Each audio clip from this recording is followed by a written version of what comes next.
hour for the Headbangers Ball. Oh, well, it's an effort, but there it is. Hey, you guys have a new album out, Survive, and we're going to be talking about that. Also, you got some tour plans coming up, and very soon. What kind of a crowd do you draw mostly? Is it like different sorts? You know, the hardcore metal fans, and what exactly do you expect on the road? Well, usually it's the crowd that really just goes in for the serious thrash stuff. You'll get your long hairs. We'll get some like punks here and there, but mostly at the shows we do, it's just a bunch of crazy ragers, really. It's leading towards the heavy metal crowd now. Yeah, maniacs. But there's nothing that you prefer especially, right? It's just any... As long as they have a good time, it doesn't matter what they look like. That's all just like, you know, outer, really. So even I would make it in, right? With hair that just barely reaches the shoulders. As long as you can dive 5 feet off the stage. Sure. No, I think I could make it more or less. Now, Survive is it's a very interesting album. It's some great lyrics on it, especially for the video that we're about to show, Brainwashed. That's his department. Yeah, it's his department. Why don't you tell us about the song and about the video? Well, the lyrics of the song are about the way that the media and the government tend to control the way people's viewpoints form. And so that it's not even so much that you have a choice as to which viewpoint you want, because they're choosing the viewpoints that you select from.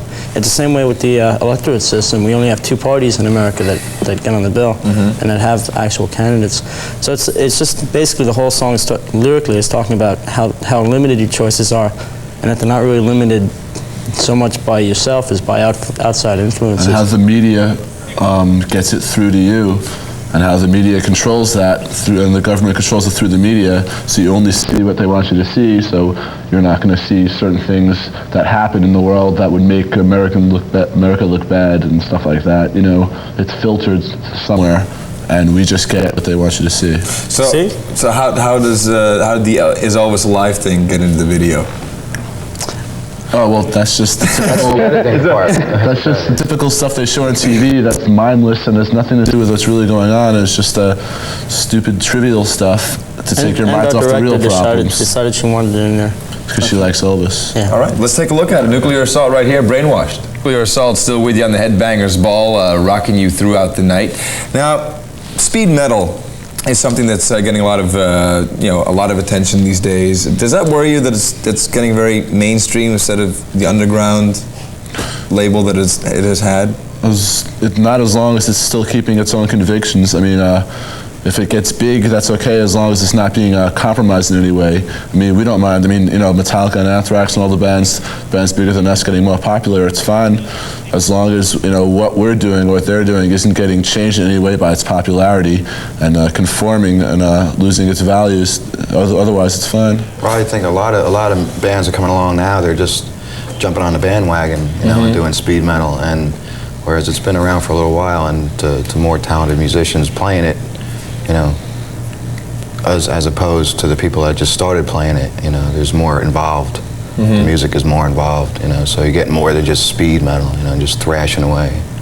But do you consider that as a real danger for no. the official speed? The better bands, you know, the bands that are really more original and better will rise above, whereas the generic bands that are just like copying everyone else's influences in the ends will just ultimately just kind of like not get to the same point. You know, if you're good, then people will notice, and if you're just doing the same old thing, then you'll just be labeled as, you know, as somebody who sounds like somebody else, and no one's ever said that about us because we definitely have an original sound. So definitely. But the only problem that comes out of this is you get bands that are just hopping onto this thing, or they're just starting out, and they'll try to be really extreme, either with the lyrics and Satanism or whatever they're trying to do, and that gives like the entire genre like a really bad time and a really bad image. When you have whole record chains that refuse to carry metal records because so many of them deal with satanic lyrics in such a casual way, or they seem to espouse like all sorts of bizarre practices in the lyrics or their covers. So it kind of puts a damp on the entire way, you know, the entire music form. We'll talk more about lyrics and stuff in just a bit. First of all, want to play a video for you. A band that also has some great lyrics, Megadeth, making their very own statement with P-Cell's Headbangers Ball. I said I would talk about the lyrics one more time. First of all, I mean, when you're writing lyrics, you know, you include politics and other definite statements.